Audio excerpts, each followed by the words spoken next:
Bonjour à toutes et à tous, Valentin on fera avec vous pour ce point de marché du lundi 30 juillet 2018. Aujourd'hui, l'inflation allemande sera attendue ce matin à 2,1% sur un rythme annuel. Sur un rythme mensuel, l'inflation allemande est attendue en hausse de 0,4%. Voilà, donc on va passer tout de suite au disclaimer. Comme d'habitude, je vous invite à prendre connaissance de celui-ci. Le trading avec effet levier amplifié, toujours les gains et les pertes. Un compte risque limité prend un risque de perte du capital investi. L'investissement sur compte titre prend un risque de perte en capital. IG fournit exclusivement un service d'exécution d'ordre. Cette présentation est à titre négative et ne saurait être considérée comme un conseil ou une recommandation. Alors bonjour à vous Raymond, j'espère que vous allez bien, bonjour tout le monde, voici le briefing d'actualité. Alors ce qui s'est passé vendredi, on a eu l'économie américaine qui a progressé à son rythme le plus rapide en près de 4 ans, en hausse de 4% au second trimestre sur une année glissante. On a les compagnies énergétiques américaines qui ont ajouté pour la première fois en 3 semaines des plateformes de forage. Donc les plateformes de forage aux États-Unis ont augmenté de 3 la semaine précédente, il y a 2 semaines, excusez-moi. Enfin, toujours aux États-Unis, on a Donald Trump qui s'est dit prêt dimanche à provoquer un nouveau shutdown si les démocrates n'apportaient pas leur vote à son projet de sécurité des frontières, notamment la construction d'un mur au sud. Voilà, donc qui dit shutdown dit, je vous rappelle, les fédéraux qui sont au chômage. Enfin, on a les représentants du Canada, de l'UE, du Japon et de la Corée du Sud qui se rassembleront mardi à Genève afin de discuter d'une stratégie commune en vue de la potentielle imposition de tarifs sur les automobiles et les pièces de voitures exportées aux États-Unis. Et enfin, pour terminer, selon FactSet, plus de 50% des entreprises de S&P 500 ont publié leurs résultats du second trimestre, avec 79,8% d'entre elles qui ont dépassé les estimations des analystes.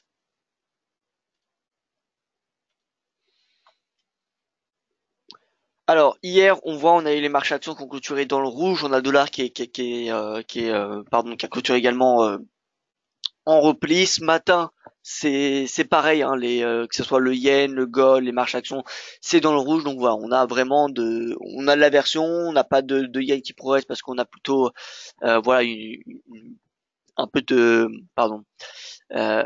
hausse pour le dollar. Donc ça écrase à court terme le yen, le gold et les marchés actions continuent dans la lignée des marchés actions américains, c'est-à-dire dans le rouge. Alors pourquoi les marchés américains continuent dans le rouge? Eh bien déjà ils ont pris connaissance des mauvais résultats de Facebook, mais également ceux d'Intel qui n'ont pas été excellents, ceux de Twitter pareil. Donc c'est pour ça qu'on a eu plutôt de l'aversion pour le risque et qu'on a de l'aversion pour le risque. Calendrier économique, donc on peut voir 14 heures, pardon, c'est bien 14 heures, hein, l'IPC allemand, attendu à 2,1%, donc c'est le prévisionnel, c'est l'IPC flash. Et enfin, on aura les ventes de logements en cours qui sont attendues à 16 heures aux États-Unis.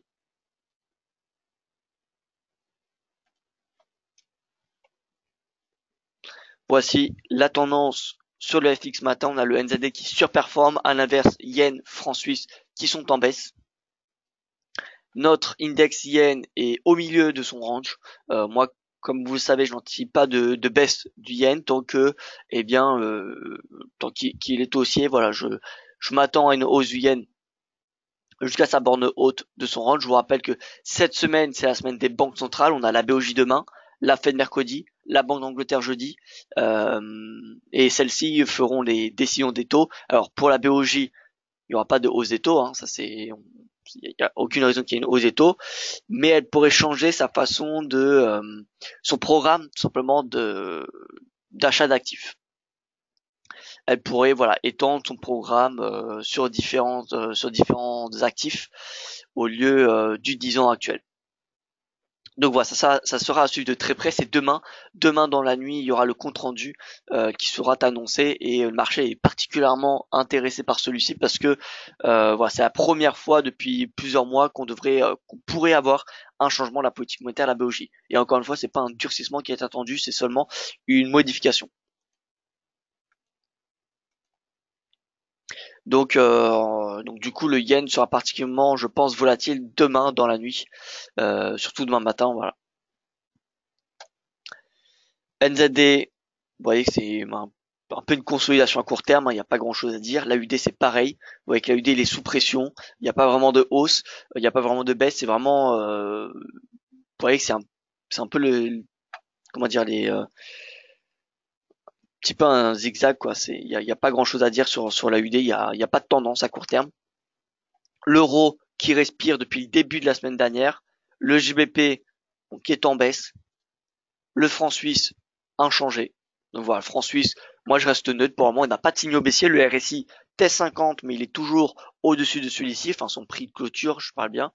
Euh, voilà, et ensuite pour la moyenne mobile, alors on va mettre une moyenne mobile à 20 périodes. Moyenne mobile à 20 périodes, vous voyez qu'elle est à plate, donc on n'a pas de tendance sur le franc. Le franc, il n'y a pas de tendance pour le moment. On n'a pas de direction sur du court terme. Alors, je n'ai pas compris la modification possible pour le yen que ferait la banque. Alors, en fait, c'est ça, c'est un petit peu ça qu'on ne sait pas, c'est que va faire la banque. C'est-à-dire qu'elle va probablement modifier sa politique monétaire parce que le résultat de sa politique monétaire, c'est un aplatissement de la courbe des taux. Et comme vous savez, l'aplatissement de la courbe des taux, c'est synonyme de récession. Donc, elle va chercher cette banque du Japon à toujours comment dire, avoir une politique monétaire accommodante, à stimuler l'économie japonaise, mais d'une autre façon que de payer de la dette souveraine.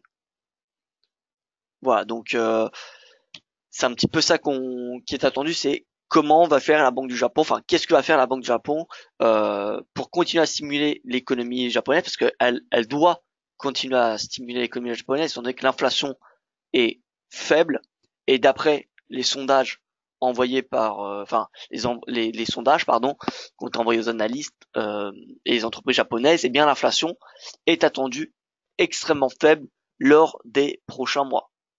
Donc il n'y a aucune raison que comment dire la Banque du Japon durcisse sa politique monétaire, malgré la très bonne enfin très bonne, la bonne croissance et le très faible taux de chômage, on n'a toujours pas une hausse de l'inflation. Alors réduire le QE, non, pas forcément le réduire, mais peut-être allouer le QE d'une autre façon.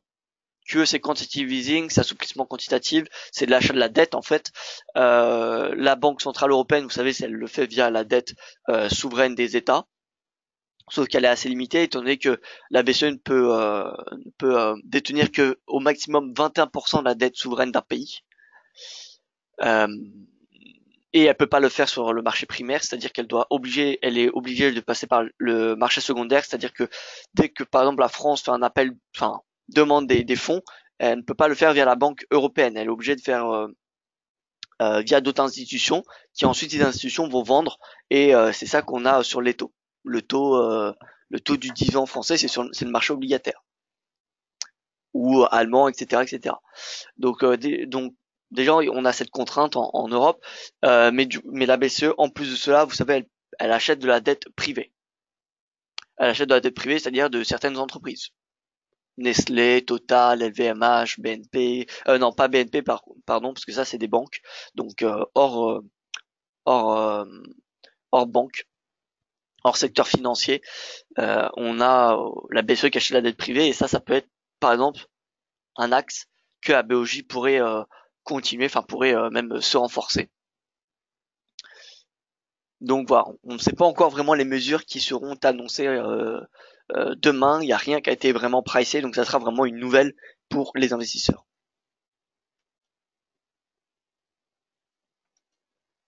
Donc le franc, on me demande mes prévisions sur le franc. Alors ça dépend face à quelle paire, mais voilà, regardez un petit peu à long terme ce que donne le franc sur depuis 2015, donc suppression du taux plancher. Et vous voyez qu'on a des sommets de plus en plus bas. Donc c'est synonyme qu'on va avoir une tendance baissière. On a un support qui tient, c'est ce support-là. On a des sommets de plus en plus bas, donc c'est-à-dire qu'on a une pression de plus en plus importante sur les vendeurs. Et donc on n'a plus qu'à attendre, j'ai envie de dire, un signal baissier pour shorter le franc jusqu'à son support. Et pour le moment, on n'a pas vraiment, on a aucun signal. Aucun signal, excusez-moi. Que ce soit sur le journalier, avec le RSI, on n'a pas de divergence, il est toujours au-dessus de 50, ou en weekly. Le dollar USD index, Bon alors on a toujours cette divergence, on a le RSI qui est toujours au-dessus de 50, vous voyez qu'on a eu une petite excursion en dessous pendant un jour la semaine dernière, mais on a eu le lendemain un retour au-dessus de 50, donc on a toujours un momentum plutôt bullish. Par contre la moyenne mobile est à plate, donc voilà. Pour le moment, moi je reste baissier sur du moyen terme, mais à court terme, je trouve qu'on n'a pas encore les signaux baissiers suffisants pour passer short sur le dollar. On a la divergence, certes, mais on a toujours un momentum qui est, on va dire, flat, c'est-à-dire qu'on a un point d'équilibre. Le prix, pareil, il est à l'équilibre. Sa moyenne mobile à 20 jours est à l'équilibre. Donc vraiment, à court terme, on n'a pas de tendance sur le dollar. Et même sur le DXY, avec le DXY, il est à plat. Il est à plat, le RSI c'est pareil, il est flat. Donc on a clairement rien sur le dollar. Le CAD, on a eu un rebond dû à la spéculation du marché sur un accord de l'ALENA qui serait conclu. On a eu pas mal d'informations depuis des négociateurs mexicains sur le NAFTA et même américains qui disaient que c'était en bonne voie pour trouver un accord prochainement dans les prochaines semaines.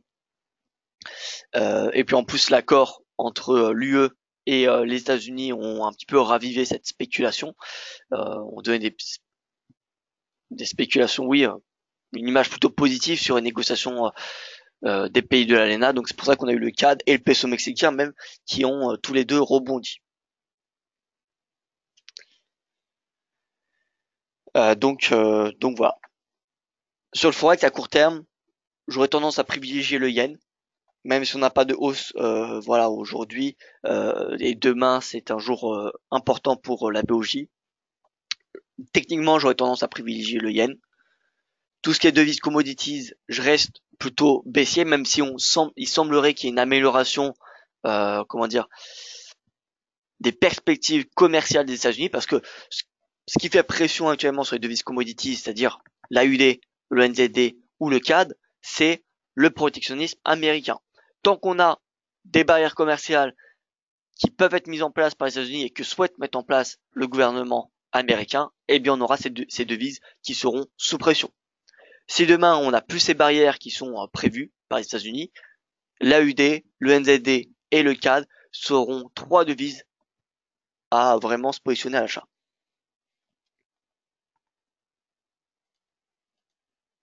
Alors pour le GBP, je vous rappelle qu'on a la BOE jeudi avec une hausse des taux qui est attendue.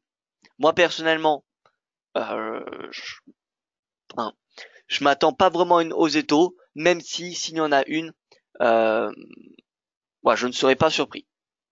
Dans le sens que je ne vois pas pourquoi la Banque d'Angleterre relèverait ses taux. L'inflation est dans la bonne direction, elle est certes au-dessus de l'objectif, mais elle est dans la bonne direction. Et la croissance, elle reste très fragile. Si on avait un taux de croissance qui était au-dessus des 2%, il n'y aurait pas vraiment de, de questions à se poser, étant donné que l'inflation serait élevée, ça serait normal que la Banque d'Angleterre augmente ses taux directeurs.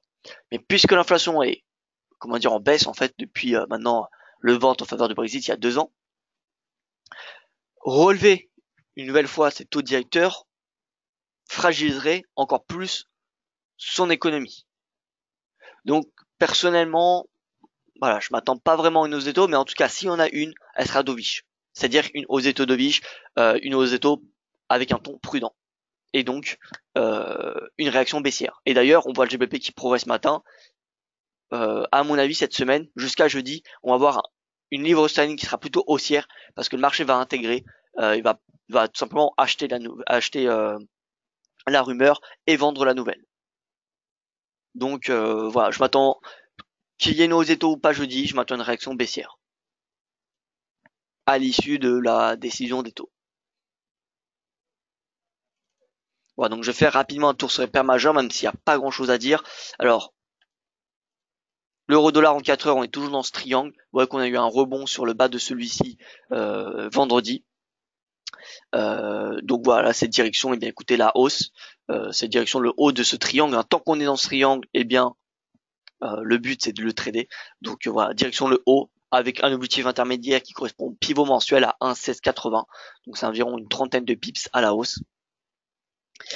Le GBP USD.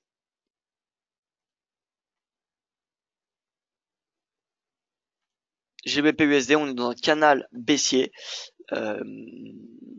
Voilà, donc à mon avis, on va avoir un GBP qui va se maintenir, qui va peut-être même progresser face au dollar d'ici la BOE. Alors je vous rappelle, on a mercredi soir la Fed en même temps. Il y a beaucoup de banques centrales cette semaine, c'est vraiment la semaine des banques centrales. Donc GBP va très probablement tendre à la hausse d'ici jeudi. Peut-être qu'il va atteindre voilà, les 1,3150. Mais vraiment, jeudi, je m'attends à une baisse. Je m'attends à une baisse, un retour au S1 hebdomadaire d'ici la fin de semaine. Voilà, donc on aura l'occasion d'en reparler jeudi. Alors j'ai une question sur le GBP Yen. Alors en 4 heures, on revient en bas de ce range, de ce canal, pardon. On a une divergence haussière. Le RSI toujours en dessous de 50, donc patience avant de trader à la hausse le prix. Voilà, là en horaire, le RSI est revenu au-dessus de 50, mais on avait une petite divergence, oui. Donc là, on peut viser à la rigueur le pivot mensuel, les 146. Les 146 en attendant que le RSI 4 heures clôture au-dessus de 50. Et si c'est le cas, dans ce cas-là, ce sera possible de passer à l'achat sur le GBP Yen. Mais vraiment, cette fois-ci sur du moyen terme, enfin swing trading moyen terme. Là, la divergence, vous voyez que c'est un petit peu similaire à celle-ci. Et si on a un dépassement de 50, on pourra s'attendre à une vraie hausse.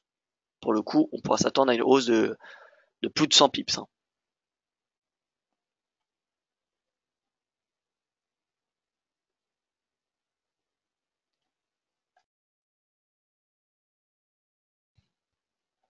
Et en journalier, on n'a pas de signaux.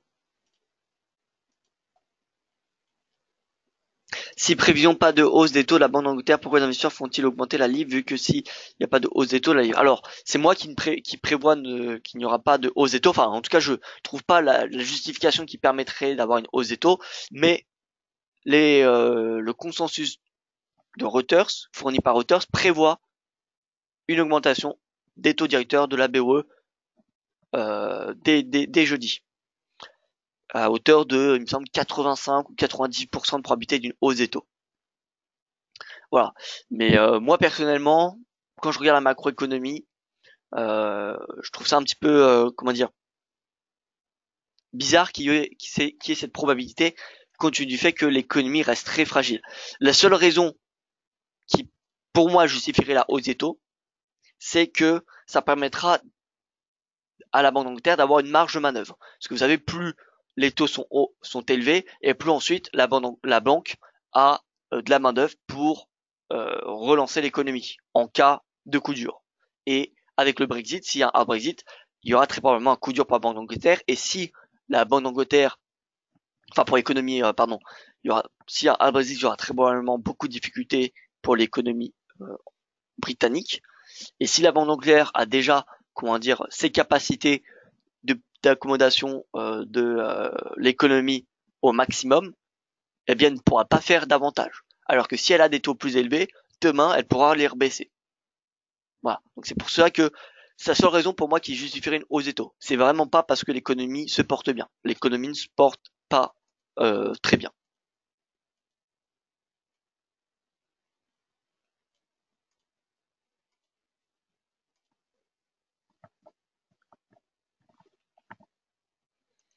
Alors je passe à l'USD Yen, ensuite on va passer USD CHF, USD CAD, etc.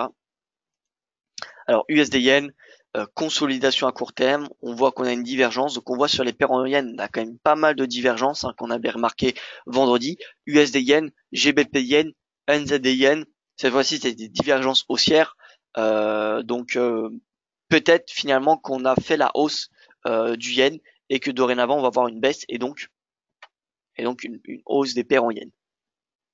Ça peut paraître bizarre ce que j'ai dit, mais si on a une baisse du Yen, on a une hausse des paires en Yen. Voilà. Donc là, on était, je vous rappelle, sur le yen, on est à la hausse depuis la semaine dernière. Mais peut-être finalement qu'on a fait le point haut, étant donné que on a des divergences haussière sur les paires en yens sur les unités de temps de 4 heures. Vous voyez, CAD yen, pareil. Alors CAD yen, on est déjà au-dessus de 50, mais on voit la USD yen, divergence, euro yen, divergence, NZD yen, divergence, GBP yen, divergence, USD yen, divergence. Donc, la plupart des paires en yens n'ont pas encore le RSI au-dessus de 50. Donc, déjà, vendre le yen, ça fait un petit peu risqué. Mais si on a davantage des paires en yens dont le RSI 4 heures passe au-dessus de 50, dans ce cas-là, pourquoi pas, repayer les paires en yens et donc shorter le yen.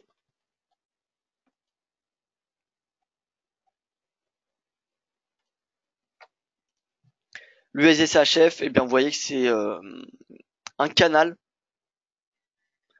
si on se met sur le graphique 4 heures. 1, 2, 3 points de contact. Et donc voilà, donc là c'est la direction de la parité. D'un point de vue technique, c'est la direction de la parité.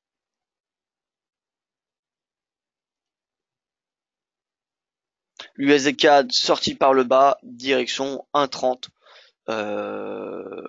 Compte tenu du fait qu'il y a la spéculation du marché quant à une hausse des taux, quant à un accord de l'AENA qui serait trouvé. Et donc le marché qui price tout simplement, qui anticipe cet accord. Et si c'est le cas, on peut s'attendre à ce que l'USD-CAD revienne en bas de son canal, c'est-à-dire vers les 1,26.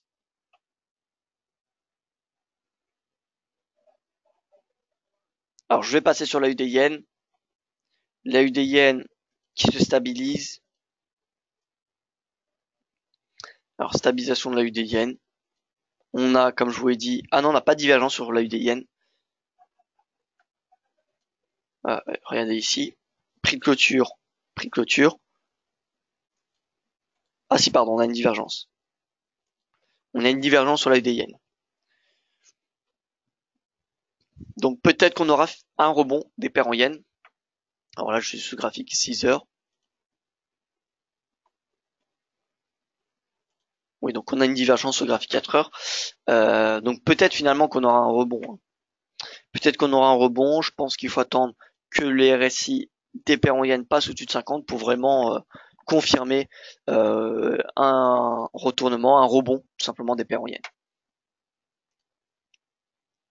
Pour ce qui est des marchés actions européens, alors le CAC qui est dans le vert, plus 0,13%. Alors on va voir s'il y a eu un gap baissier. Voilà, on réouvre sous les 5005. On réouvre sous les 5005. Donc on a de la version pour risque. Hein.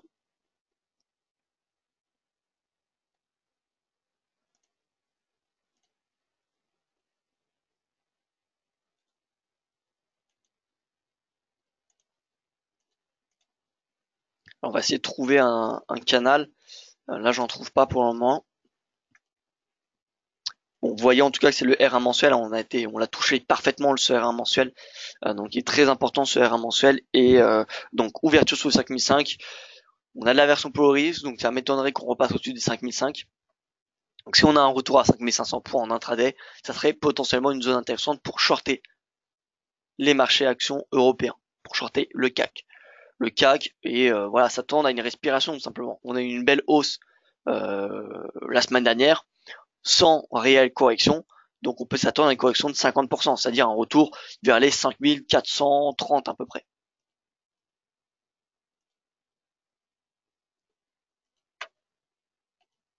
Pour ce qui est du DAX, pareil, ouverture avec un gap baissier. La zone de support, enfin qui était auparavant une résistance qui correspond à 12 750 à peu près.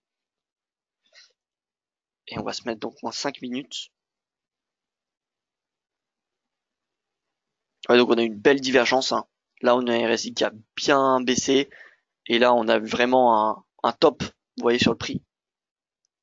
Donc là, c'est potentiellement retour sur le pivot hebdomadaire, même le S3 du jour. Alors peut-être pas en intraday, parce que ça s'en va assez loin. C'est quand même une baisse de 70 points, qui semble quand même pas mal. Mais voilà, une cinquantaine de points à la baisse me semble envisageable pour le DAX. Et un retour au point pivot du jour serait peut-être un niveau de prix intéressant. à part si on a un changement des fondamentaux en intraday. Si par exemple on a une inflation qui finalement diminue, si on a une inflation qui ralentit, excusez-moi, on aura très probablement une hausse des indices européens parce que ça serait synonyme de poursuite de la politique monétaire accommodante de la BCE.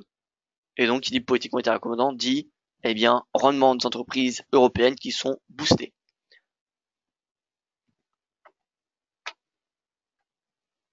Voilà, donc plutôt baissier sur les indices européens ce matin. L'Eurostoxx, ouverture gap baissier, c'est pareil. Alors, je vais mettre en 1 heure. Vous voyez qu'on est sorti par le haut de ce petit canal ascendant. Alors, que dire de plus sur l'Eurostoxx? Eh bien, pareil, pivot hebdomadaire, ce sera un niveau de support. Le R1 mensuel également. R1 mensuel à 3508. Donc, la zone de résistance vers 3500. Vous voyez, c'est entre pivot hebdomadaire et le R1 mensuel. Eh bien, ça sera une zone particulièrement importante à surveiller. Ça sera la zone de support. Si on passe sous les 3500, c'est direction le bas du canal à 3465 à peu près.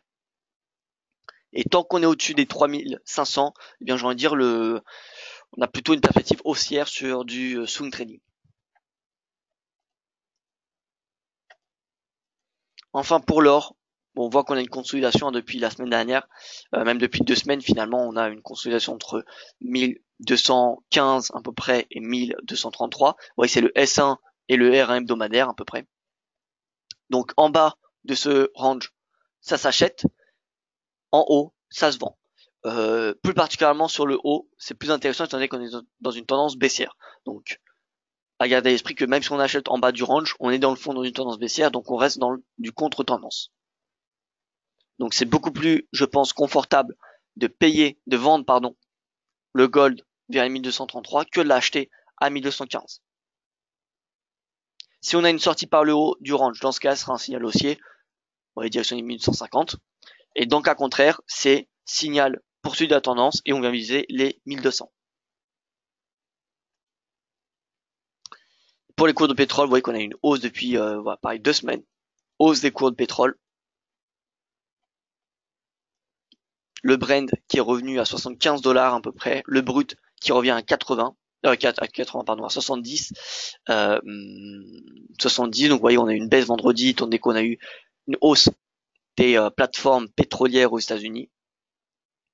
Et voilà, pas grand chose d'autre à dire d'un point de vue technique, on est dans une tendance haussière. En bas de ce canal, eh bien techniquement la perspective elle est plus haussière que baissière, donc voilà, l'achat en bas du canal peut se justifier. Même si voilà, d'un point de vue fondamental, ça semble de plus en plus compliqué à avoir une hausse du pétrole. Techniquement, si on se fie à l'analyse technique, on est en bas du canal, du coup ça se paye. Ça se paye pour viser le pivot mensuel et ensuite les plus hauts.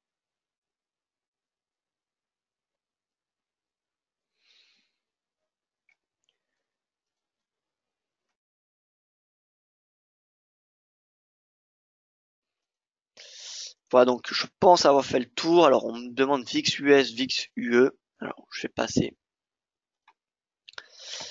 VIX, indice de volatilité. Alors non, je vais passer sur la TradingView pour cela. Alors VDAX, il me semble, pour la volatilité du DAX, mais non. Alors VIX sous sa moyenne mobile à 20 jours, on a 13,6. 13,6 c'est assez faible. C'est assez faible. Bon, on est loin quand même des plus bas de l'automne dernier, mais on est quand même c'est quand même assez faible. J'ai envie de dire le risque de haut c'est quand même assez important, compte tenu du fait que voilà on est sur support et en plus on est sur une valeur absolue qui est faible. Donc voilà, à surveiller de près. Comme vous savez, le VIX et le S&P 500 sont corrélés négativement, donc qui dit hausse du VIX dit baisse du S&P. Voilà, donc plus du coup le VIX est bas et plus la chance d'avoir un S&P qui baisse est importante. Comme un petit peu, vous voyez, finalement le flash crash. Là, on avait le VIX et le S&P qui était décorrélé à cette période-là. Et le VIX nous indiquait vraiment une baisse du S&P à s'attendre. Entre ce moment-là et ce moment-là, on avait une hausse du S&P. Je vais vous faire voir, comparer, on va le superposer au S&P. Vous voyez, on avait une hausse à ce moment-là, et pourtant, on avait une hausse du VIX également. Donc là, on avait une décorrélation, parce qu'à un moment, il y a une corrélation totalement négative entre les deux. C'est presque du 100%. C'est du, alors je ne connais pas, j'ai pas regardé sur internet, mais ça doit être du 95% au moins de corrélation négative. Donc là, on avait un signal qui était baissier sur le S&P. Voilà, donc plus le VIX va s'approcher de ses plus bas, et plus il faudra être prudent sur les stratégies acheteuses sur le S&P. C'est pas parce qu'il est bas le VIX qu'il faut immédiatement vendre le S&P, parce que vous voyez ici, il a été bas pendant un certain temps, vous voyez 11, de 11 à un plus bas à 8, 9, ça a pris un an, et dans le même temps, si vous avez vendu lorsqu'il était à 11, eh bien, vous voyez que le S&P avait progressé de, alors là, non, c'est pas bon, mais il me semble, donc c'était élection de Trump jusqu'au plus haut, c'était du plus 30%. Donc imaginez, c'est pas parce que le VIX est à 11 qu'il faut vendre le S&P. Faut attendre des moments de décorrélation. Et c'est dès qu'il y a une hausse du VIX et une hausse du S&P qu'il faut là commencer à vraiment s'intéresser aux positions vendeuses sur les marchés actions. Mais là, pour le moment, bon, certes, on a un VIX faible, on a un VIX sur support, du coup, la probabilité d'un rebond du VIX est, j'ai envie de dire, un petit peu plus importante, mais c'est pas pour autant qu'on va avoir un flash crash comme on l'a connu.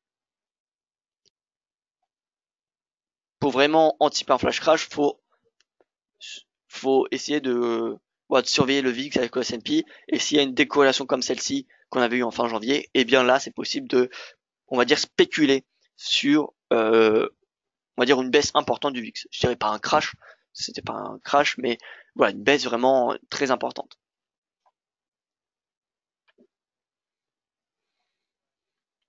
Donc voilà, écoutez, je pense avoir fait le tour du marché. Il n'y a pas grand chose à dire ce matin, pas de conviction. Je vais pas vous donner un trade du jour. Les paires en yens, on peut voir qu'elles commencent à signaler une possible hausse. C'est encore pour moi trop tôt pour en être convaincu. Donc je préfère garder mes positions acheteuses du yen et donc vendeuses des paires en yens. Par contre, si on a le RSI 4 heures de plusieurs paires en yens qui passent au-dessus de 50, dans ce cas-là, je reverrai ma stratégie acheteuse du yen. Mais vous savez que tout peut se jouer dans la nuit de demain avec la BOJ. Donc, restons, j'ai envie de dire, prudents. Restons prudents et voilà. Bon, écoutez, merci à vous pour votre attention. Je vous dis à tout à l'heure pour le prochain point de marché spécial crypto-monnaie. Et sinon, eh bien, écoutez, je vous dis à demain pour ma prochaine revue des marchés en espérant qu'on ait des configurations plus intéressantes que ce qu'on a ce matin. Excellente journée à vous et à demain.